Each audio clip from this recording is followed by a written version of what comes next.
महाभारत गीता ग्रंथ में बताई ये 16 सूक्तियां आपका जीवन बदल देंगी। शास्त्रों की बात जाने। धर्म के साथ श्री भगवान की अवतारी शक्तियों को समझने के लिए कलाओं को आधार माना गया है। कलाओं को अवतारी शक्तियों की इकाई माने तो भगवान श्री कृष्ण 16 कला संपन्न हैं। ब्रह्मांड की समस्त शक्तियों में भगवान कृष्ण सर्वोच्च शक्ति के रूप में जाने जाते हैं।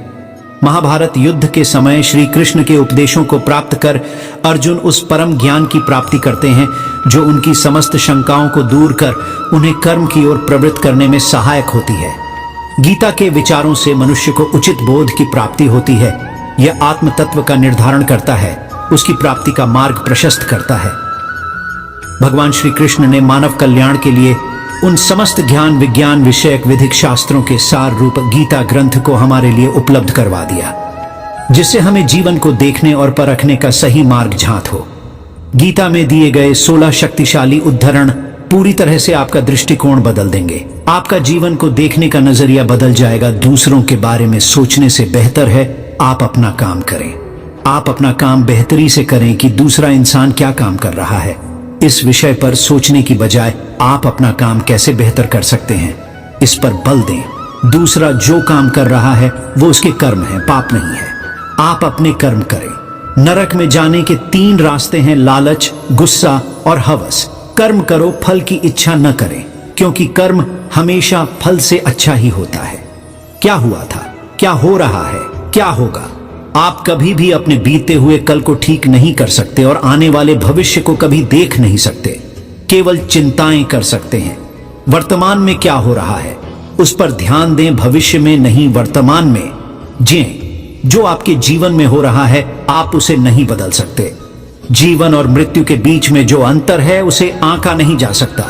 मौत और जीवन के बीच में थोड़ा ही फर्क है, बस एक सोच है ये दोनों, और इसे हम भोगते हैं। आपका मन बहुत छोटा भी है और बड़ा भी है, उसी के द्वारा ही विचार उत्पन्न होते हैं। सार बस ये है कि सब कुछ आपका है और आप सबके हो। यह शरीर आपका नहीं है और न ही आप शरीर के हो।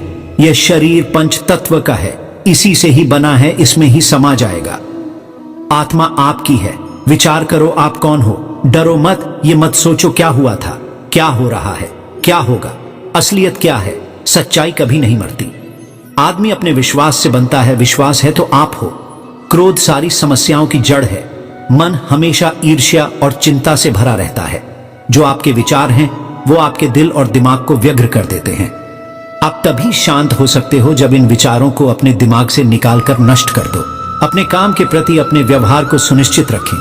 आपको किससे संतुष्टि होती है, अपने काम को ईमानदारी से करें, यही खुशी का रहस्य है। यह दुनिया आपकी नहीं है, न ही आप इस दुनिया के हो। फिर अपनी खुशियों को दूसरों में क्यों ढूंढ रहे हो।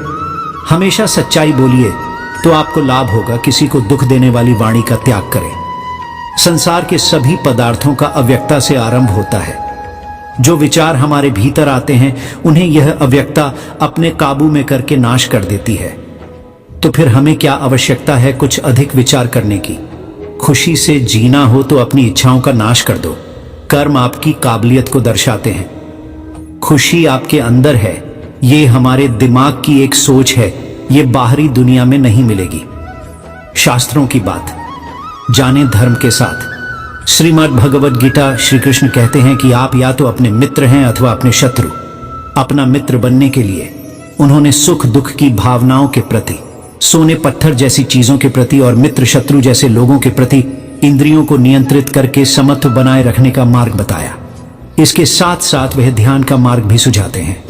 श्री कृष्ण कहते हैं भौतिक संपत्ति से रहित एकांत में रहकर, एक साफ सुथरी जगह पर बैठकर, जो ज्यादा नीची या ऊंची न हो, नियंत्रित मन के साथ पीठ और गर्दन को सीधा करके चारों ओर देखे बिना शांत, निर्भय और एकाग्र रहकर और निरंतर स्वयं से एकाकार होने का प्रयास करने से परम शांति प्राप्त होती है।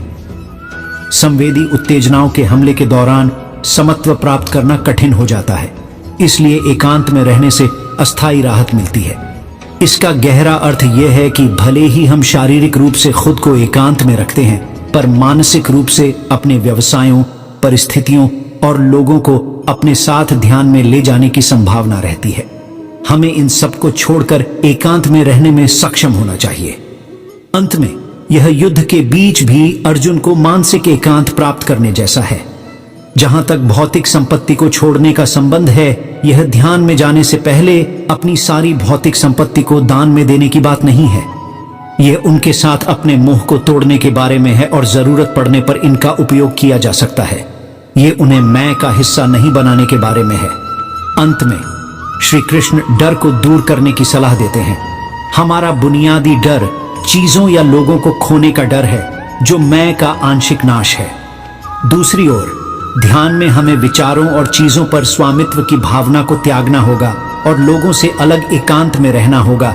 इसलिए श्री कृष्ण हमें एक शाश्वत ध्यान की स्थिति, जो मोक्ष है, प्राप्त करने की दिशा में भय के इस पहलू से अवगत कराते हैं। शास्त्रों की बात जाने, धर्म के साथ शुचौ देशे प्रतिष्ठाप्य स्थिरमासनमात्मनः नात्युच्छ्रितम नातिनीचम चैलाजिन कुशोत्तरम 6.11 तत्रैकाग्रम मन कृत्वा यतचित्तेन्द्रिय क्रिय उपविश्यासने युञ्ज्याद्योगमात्म विशुद्धये 6.12। अनुवाद: योगाभ्यास के लिए योगी एकांत स्थान में जाकर भूमि पर कुशा बिछा दे और फिर उसे मृगछाला से ढके तथा ऊपर से मुलायम वस्त्र बिछा दे। आसन न तो बहुत ऊंचा हो न बहुत नीचा, यह पवित्र स्थान में स्थित हो। योगी को चाहिए कि इस पर दृढ़ता पूर्वक बैठ जाए और मन, इंद्रियों तथा कर्मों को वश में करते हुए तथा मन को एक बिंदु पर स्थिर करके हृदय को शुद्ध करने के लिए योगाभ्यास करे। तात्पर्य: पवित्र स्थान तीर्थ स्थान का सूचक है। भारत में योगी तथा भक्त अपना घर त्याग कर प्रयाग, मथुरा, वृंदावन, ऋषिकेश तथा हरिद्वार जैसे पवित्र स्थानों में वास करते हैं और एकांत स्थान में योगाभ्यास करते हैं, जहां यमुना तथा गंगा जैसी नदियां प्रवाहित होती हैं। किंतु प्राय ऐसा करना सबों के लिए, विशेषतया पाश्चात्यों के लिए संभव नहीं है। बड़े बड़े शहरों की तथाकथित योग समितियां भले ही धन कमा लें, किंतु वे योग के वास्तविक अभ्यास के लिए सर्वथा अनुपयुक्त होती हैं। जिसका मन विचलित है और जो आत्मसंयमी नहीं है, वह ध्यान का अभ्यास नहीं कर सकता।